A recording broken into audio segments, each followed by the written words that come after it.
Kemudian apa lagi yang bising? Yang bising-bising hari ni. Dia sama juga. Orang Johor juga. You tahu itu ada menteri seorang dulu daripada Mersing. Nama dia Latif Ahmad. Saya boleh mengaku itu antara pencapaian terbaik saya kembali ke politik selepas 6 bulan. Sebab saya boleh paksa dia bersara daripada politik. Lepas ni tak ada Latif Ahmad dah. Dia tak bertanding dah. Saya dulu sebut macam mana syarikat dia ini ada masalah kerana company-company yang ada kaitan dengan dia telah pun dinamakan dalam laporan. Laporan kata company-company yang berkaitan dengan dia ambil 200 juta, kapal tak siap-siap sampai sekarang. Masa itu dia timbalan Menteri Pertahanan. Sekarang dia dah tak bertanding. Jadi dia banyak masa. Jadi minggu lepas, saya dah umumkan pengisytiharan harta saya, saham saya berapa. Jadi hari ini, dia buat bising. Dia kata, Rafizi kena cakap sama rakyat macam mana you banyak duit. Aku punya duit kesuka aku lah. Saya tak ambil duit rakyat. Saya buka company, kerja betul-betul, kemudian saya bincang dengan investor, pelabur, orang luar negara. Dia datang, dia nak melabur. Ikut suka dia lah. Bukan ada kena-mengena dengan duit rakyat pun. Dia bising pasal kalau orang biasa yang tak ada ambil duit negara, tak makan duit, tak sakau, dia bising suruh kita jawab kepada rakyat macam mana you kaya. Yang kau kaya, yang melibatkan duit rakyat, yang laporan audit dah beritahu, syarikat yang dinamakan ada kaitan dengan isteri dia, ambil duit 200 juta, buat syarikat palsu untuk tipu kerajaan. Yang itu dia tak jawab, sampai sekarang dia tak jawab. Saya suruh dia saman, pakcik tahu dia jawab apa? Dia nak tunggu 6 tahun lagi nak saman. Mati dia dululah daripada saya sebelum saman. 6 tahun dia nak tunggu saman. Sebab itu saya kata, kalau tengok kepada kempen pilihan raya kali ini, saya telah mengendalikan 4 kempen nasional. Pilihan Raya Negeri Sarawak 2011, Pilihan Raya Umum 2013, Pilihan Raya Umum 2018 dan sekarang Pilihan Raya Umum 2022, saya tidak pernah tengok UMNO Barisan Nasional begitu kucak-kacir macam sekarang. Kalau dulu kita masuk pilihan raya, selalunya UMNO Barisan Nasional nampak gagah. Dia akan serang kita. Dia nampak lebih berani. Sekarang bila kita masuk ke kawasan-kawasan, sampai ke kawasan pedalaman macam Segamat pun yang sepatutnya UMNO Barisan Nasional kuat, bendera UMNO Barisan Nasional lagi banyak ada dekat ceramah yang Pakatan buat daripada dekat kampung-kampung dia orang. Dia ada bendera barisan juga. Tu kau buat apa bendera barisan kat situ?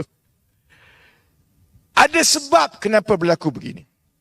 Sebab UMNO Barisan Nasional pun tahu bahawa rakyat sudah cerdik sekarang. Dulu dia kata Pakatan Harapan 22 bulan tak boleh mentadbir. Dia kata masalah lah. Dia kata kita tak buat kerja lah.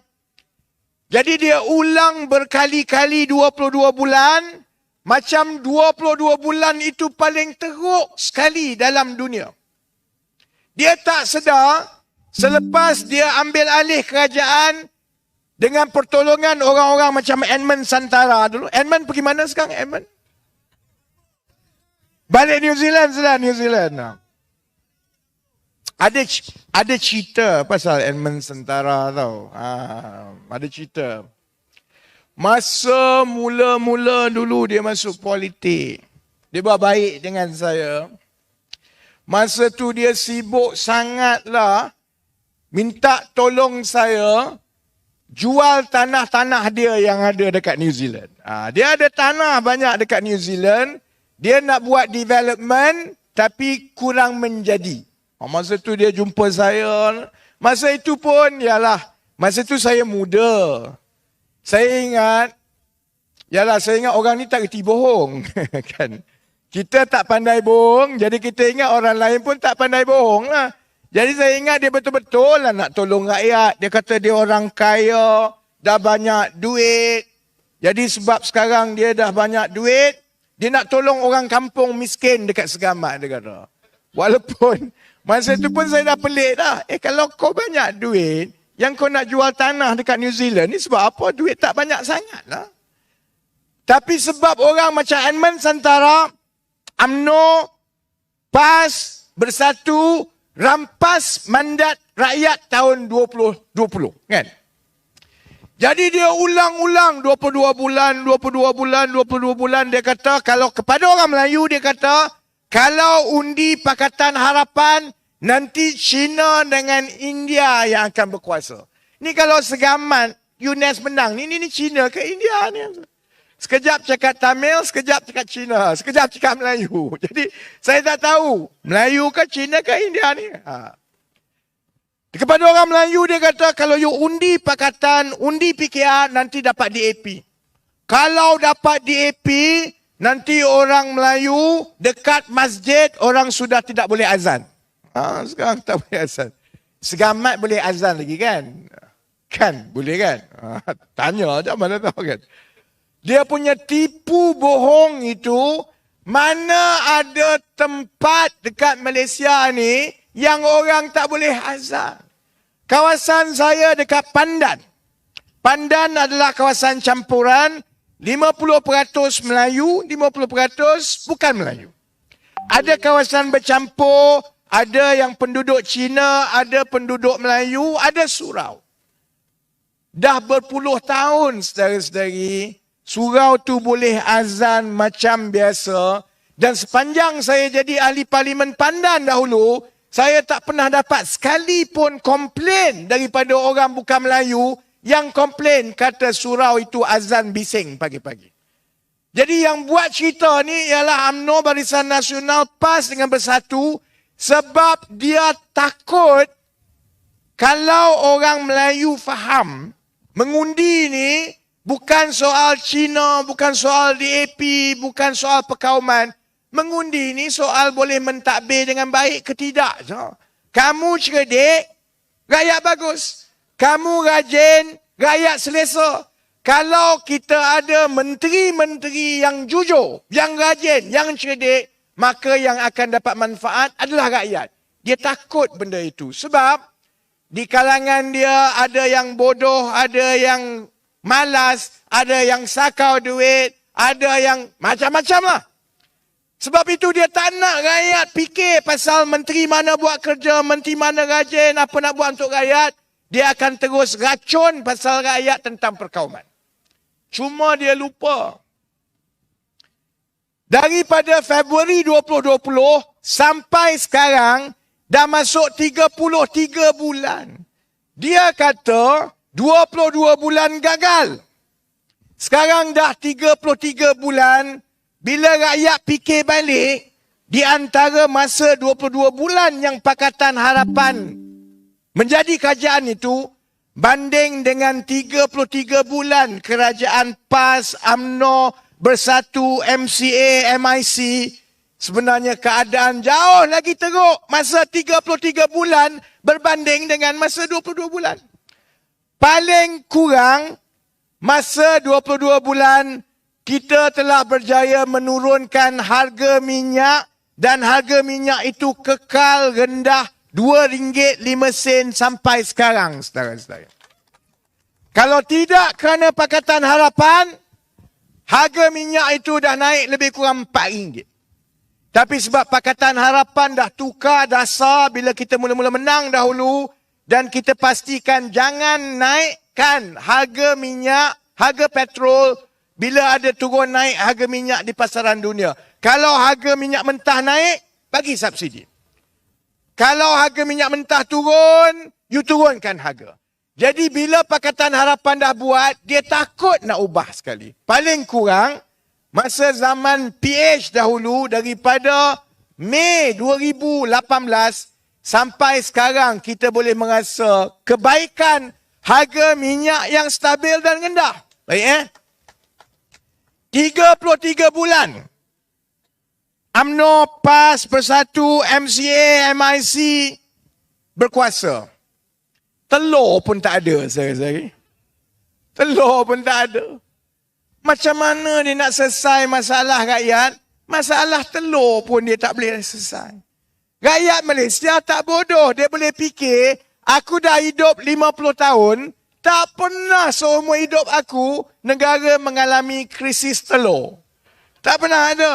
Ini kali pertama kita ada masalah krisis telur. Krisis telur tak selesai lagi, datang krisis ayam pula. Ayam pun ada masalah, telur pun ada masalah.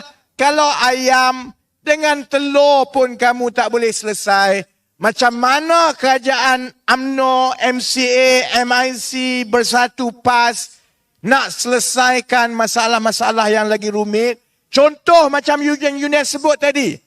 Macam mana kita nak menghasilkan peluang pekerjaan untuk anak-anak di kawasan yang jauh daripada bandar macam Segamat. Takkan setiap tahun anak-anak kena keluar daripada Segamat, belajar di luar, dapat kelulusan, nak balik Segamat tak ada kerja, bekerja di KL pun tak dapat gaji yang baik, akhirnya duduk Segamat pun masalah, duduk KL pun masalah. Masalah itu jauh lagi rumit daripada masalah telur. Tapi kalau telur pun dia tak boleh selesai, apatah lagi masalah-masalah begini. Sebab itu, saya pun tahu, pimpinan UMNO Barisan Nasional dan juga pimpinan Perikatan Nasional sekarang tahu, mood rakyat itu adalah ke arah untuk menukar kerajaan yang baru. Sebab itu UMNO pun diam. Sebab itu juga dalam 2-3 hari, seminggu yang akan datang, kita akan dengar lebih banyak berita-berita perkauman, terutamanya daripada Perikatan Nasional. Sebab Perikatan Nasional sekarang ada masalah besar. Kekuatan Perikatan Nasional hanyalah bergantung kepada undi Melayu, kepada PAS. Bersatu ada masalah di seluruh Malaysia, jumlah sokongan kepada Bersatu sebagai parti tak sampai 5% pun. PAS ada lebih kurang 12-13%, campur Bersatu 5%, paling tinggi dia boleh dapat dalam 18 ke 20% undi. Itu pun hanya daripada orang Melayu. Jadi bila dia bertanding 3 penjuru di seluruh Malaysia, dekat Johor, dekat Selangor, dekat Perak, dekat Negeri Sembilan, akhirnya pertembungan itu adalah di antara PH dengan BN. Bersatu ni dah jadi nombor 3, tempat last sekali. Yalah, last sekali tu saya rasa GTA lah. Tapi tak apalah, GTA tu kita tak payah sentuh lah kan. Dalam keadaan itu, dengan keadaan sekarang, Perikatan Nasional hanya ada potensi untuk menang antara 20 ke 25 kursi je. Seluruh Malaysia. Dan kebanyakan daripada kursi-kursi ini adalah di negeri Terengganu sebab PAS kuat di Terengganu. Di Kelantan sebab PAS kuat di Kelantan. Dan di beberapa tempat di Kedah dan juga di beberapa tempat sikit je di Perak. Semua itu yang bertanding adalah kerusi PAS, bukan Bersatu. Lagi teruk daripada itu, di Kelantan dan di Terengganu, bila Perikatan Nasional bertanding di Kelantan, Terengganu dan juga di Kedah, tengok tak, dia tak pakai logo Perikatan Nasional. Dia pakai logo PAS. Maksudnya, Muhyiddin pun tahu, dalam keadaan sekarang, kalau Bersatu dapat 2-3 kursi pun, itu pun dah cukup baik.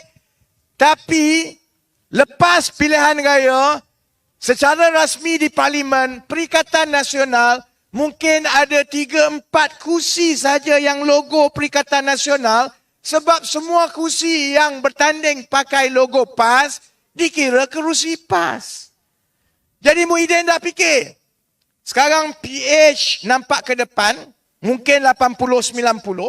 Kalau PH 80 ke 90, maknanya BN lebih kurang 60 lebih ke 70. Sekarang Muhyiddin tersepit di antara semua kerana Muhyiddin pun tahu kalau ada peluang lepas pilihan raya, PAS tidak akan bersama-sama dengan Perikatan Nasional. Kalau PAS dah menang sampai 18 kursi, 20 kursi atas logo bulan, bila nak bentuk kerajaan, PAS akan berkahwin balik dengan UMNO. Jadi sekarang, manusia yang paling malang adalah Tan Sri Muhyiddin Yassin. Kanan pun tak boleh, kiri pun tak boleh. Sebab itu dulu, dia minta sangat-sangat dengan kita nak buat kemah besar. Nak bekerja sama dengan PH. Sebab dia dah tahu dah dalam keadaan sokongan Melayu kepada Bersatu cukup rendah, dia bergantung kepada PAS. Tapi bila masuk pilihan raya PAS pakai logo PAS, lepas pilihan raya besar kemungkinan, maka PAS akan bergabung dengan UMNO. Saya sebut semua ini kepada yang hadir dekat Segamat, kepada kawan-kawan yang Melayu, Cina, India, kepada yang menonton di luar, supaya kita berfikir panjang bila terutamanya yang Melayu, bila kita nak dengar cerita perkauman daripada Perikatan Nasional. Bayangkan Bersatu dengan PAS, sekarang ini beritahu kepada orang Melayu seluruh Malaysia, jangan undi PH sebab ini ada Cina. Dia ada gerakan bukan Cina tau, gerakan. Dalam PN ada gerakan. Tapi untuk orang PAS dan juga untuk orang UMNO, untuk orang Bersatu, gerakan tu bukan Cina. Dia muka saja Cina tapi dia Melayu macam saya. Kan? Jadi sebab itu orang PAS, kalau DAP tak boleh Cina. Kalau gerakan tak apa, sebab dia muka saja Cina tapi dia sebenarnya Melayu. Jadi orang PAS dan orang Bersatu beritahu, jangan undi PH sebab ada Cina DAP. Dia juga beritahu kepada orang Melayu, jangan undi UMNO sebab UMNO ni jahat. UMNO ni banyak rasuah, UMNO ni rosak, UMNO ni tak macam PAS dan Bersatu sebab PAS dan Bersatu ni baik. Kalau orang Melayu atas pagar tak berhati-hati, dengar cerita perkauman ini, saudara-saudari yang Melayu dekat luar, yang dekat Segamat ni, kalau bagi undi kepada PN, saudara-saudari akan kena scam, kena tipu. Dia sama macam kita order peti sejuk daripada Shopee nampak besar, mari-mari letak atas meja besar ni je. Kita semua dah kena dah. Saya pernah kena. Dalam gambar besar, cantik, murah ni bagusnya. Datang-datang rupanya model besar ni. Sebabnya, bila PAS kata mereka melawan rasuah UMNO, bila PAS cuba yakinkan Melayu atas pagar, jangan undi PH sebab walaupun Melayu dalam PH ni mungkin tak ada rasuah dan sebagainya, tapi dia ada Cina, ada cakap macam tu, orang Melayu yang atas pagar kena cerdik. Sebenarnya, rancangan PAS ialah untuk bergabung dan membentuk kerajaan selepas pilihan raya dengan UMNO. Jadi kalau orang Melayu kata saya tak sukalah UMNO, Zahid Hamidi ni teruklah, saya tak nak kasih sama PH, saya nak bagi dengan PAS dan Bersatu, you undi, you kena scam.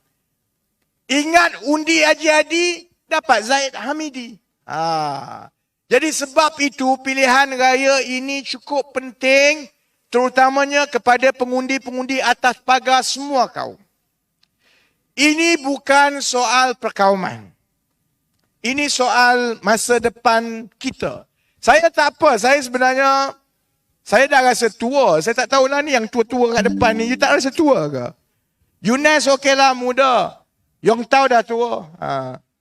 Saya memang rasa tua. Saya tak nampak saya boleh nak kerja lagi melepasi umur 50 lebih, 57, 58. Orang lain saya tak tahu, saya kalau 57, 58 uncle, saya nak retire lah. Masa untuk berehat dengan anak. Cucu tak ada lagi lah, tapi dengan anak. Jadi, soal pilihan raya ini, ialah bukan soal kita. Kita dah tua. Dia soal anak-anak kita, soal yang muda-muda ini. Dan kita nak bentuk balik negara kita, supaya anak-anak yang muda yang cerdik, terutamanya dari kawasan luar bandar, daripada kawasan yang jauh sikit macam Segamat ini, supaya mereka ada peluang yang sama. Sebab saya sendiri, orang tanya saya, you bising-bising kenapa? You hidup dah okey, belajar dah okey, kerja okey, you duduk diam-diam. Saya memang nak duduk diam-diam lah, saya tak nak campur. Tapi saya sendiri melalui proses itu, yang saya anak seorang Melayu kampung. Mak ayah pergi sekolah darjah 6. Bahasa Inggeris satu patah pun tak faham. Jadi saya faham daripada awal mak ayah saya beritahu, kita orang susah, kalau you nak hidup senang, senang saja. You belajar betul-betul, kerja rajin-rajin, buat kerja kena jujur, jangan ambil hak orang. You ambil hak orang, nanti Tuhan ambil balik hak you. Yang itu saya ingat daripada kecil sampai sekarang. Kerja jangan curi jam. Curi jam maksudnya curi hak orang. Buat bisnes, jangan curi orang punya. Sebab kamu ambil keuntungan orang lain, satu hari keuntungan kamu kena. Bila saya besar macam itu, saya pergi sekolah, saya belajar, pergi duduk negara Mat Saleh, duduk di UK sampai dekat 10 tahun. Sekarang dia orang buat bising, gaji saya mahal. Orang UMNO tak percaya. Jadi, dia sibuk tanya harta saya. Harta saya tak ada guna dengan rakyat pun, dengan wang rakyat pun. Tapi tak apa, dia tanya saya jawab.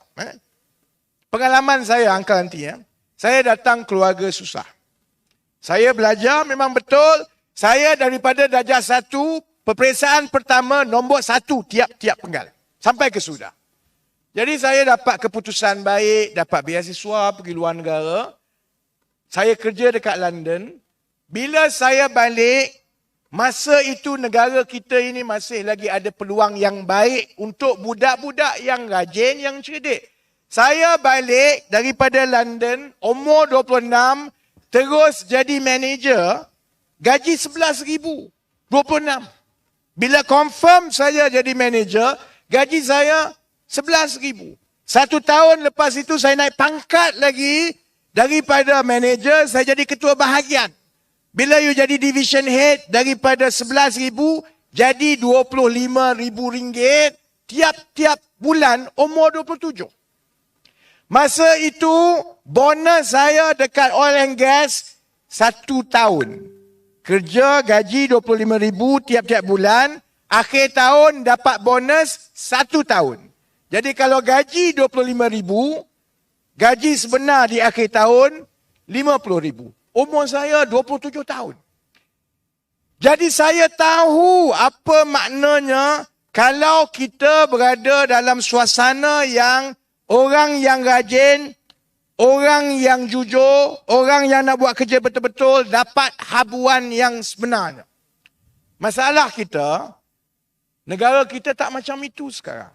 Kalau ada anak-anak daripada Segamat yang cerdik, anak India yang miskin tapi cerdik, anak Melayu yang miskin tapi cerdik, anak Cina yang miskin tapi cerdik, dia kerjalah macam mana pun, pandailah macam mana pun, saya tak rasa dia akan dapat peluang yang saya dapat masa umur 20 lebih.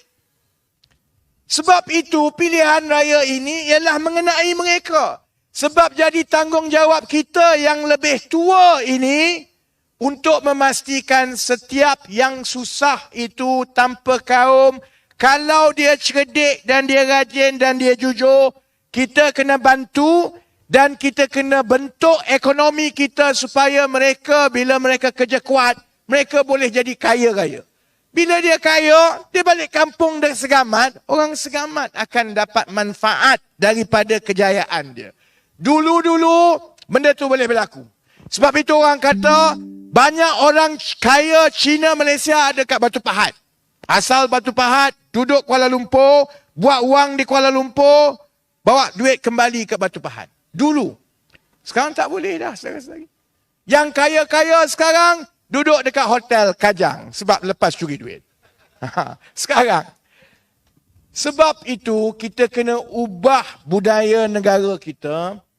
Kita kena yakinkan yang muda-muda bahawa jalan untuk kaya itu ialah dengan bekerja betul-betul.